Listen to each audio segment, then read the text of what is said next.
we have a whole nation of people that can read but don't necessarily understand. And if you want proof for that, just look at any comments on social media about statements that you just read, and if you understood them, just read down what people have to say, and you'll realize how illiterate our culture is.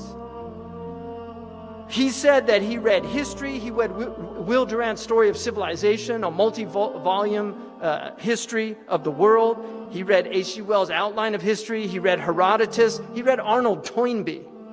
And there was a brilliant library that he said would have been the envy of colleges and universities that had been donated to the prison. You can see the divine hand in the education of this man. He said he read philosophy. If you go to Alcatraz and visit Alcatraz, they have a little prison library in there. It's not, the books aren't there anymore, but on the wall it says the inmates were particularly interested in philosophy and would check out Kant and other philosophers. He said he read Kant, Schopenhauer, Nietzsche. He was particularly struck by Spinoza. And one of the things that he said, that he felt that Western civilization had ended up in a cul-de-sac. And I don't think it could be summed up any better than that, the crises of Western civilization. But he was once asked, he also got into African American history. He read W.E.B. Du Bois.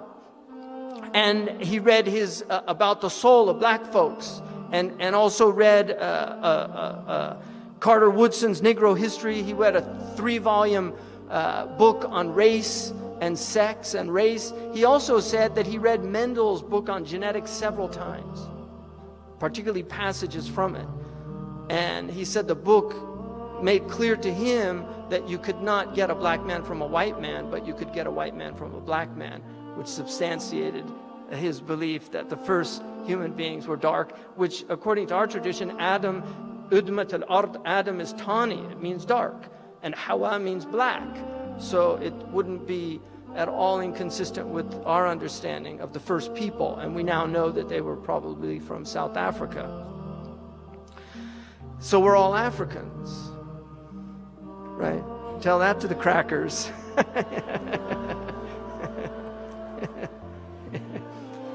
You're a mutation. Melatonin deficiency. Some people say that that's part of the problem with the behavior, is it's just a deficiency. This man was a highly educated man who I would argue that he had a far superior education to many of the PhDs and college graduates. He definitely knew rhetoric. He knew logic. You can clearly see his knowledge of logic is displayed constantly in his argumentation, his pointing out fallacies, logical fallacies. Somebody accused him of being a communist. He said, why would you conclude that? And he said, you spoke at the socialist, at some venue of communists in New York. He said, I spoke at Dr. King's church. Does that make me a follower of Dr. King? He said, I spoke last week at the Methodist church. Does that make me a Methodist? Right? This is logic. So when he said, every time I catch a plane, I have with me a book I want to read, right? And that's a lot of books these days. If I weren't out here every day battling the white man, I could spend the rest of my life reading, just satisfying my curiosity, because you can hardly mention anything I'm not curious about. I don't think anyone got more out of prison than I did. In fact, prison enabled me to study far more intensely than I ever would have if my life had gone differently and I had attended some college. I imagine that one of the biggest troubles, listen up Zaytuna students, one of the biggest troubles with colleges is there are too many distractions. Too much panty raiding, fraternities, and bula bula, and all that. So this man did not get to the Oxford Union, where I spoke at the Oxford Union. When I walked in, they give you a standing ovation just for getting there. You don't even have to give a talk after that. You just wave or something. Just because you're at the Union, they consider it so prestigious. I mean, this is typical Anglo-Saxon pride. They consider it so prestigious that you've been invited there that you get a standing ovation just for walking in, right? So he was there December 3rd, 1963, a beautiful speech that he gave on extremism. He went toe-to-toe with professors from Oxford. The ovations in that speech were immense. His diction was impeccable. His elocution is beautiful. He did not speak slang. If he spoke slang, it was for rhetorical effect, which is actually a trope in rhetoric, is to use "we was robbed." That's a rhetorical trope that can be used. So Malcolm knew rhetoric, and he used it to great effectiveness. He was an extraordinary orator, but he was an educated mind. And this is what has to be understood. This man struggled with great difficulty to educate himself.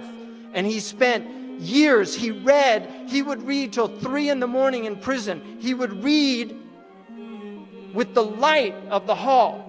And every 58 minutes he would go because the guard would come by and they weren't allowed to be up at that time, and he would pretend to be asleep. The guard would leave and he would go back and start reading again. This was Malcolm. So when you see this man, you have to understand that this is not something that just came down.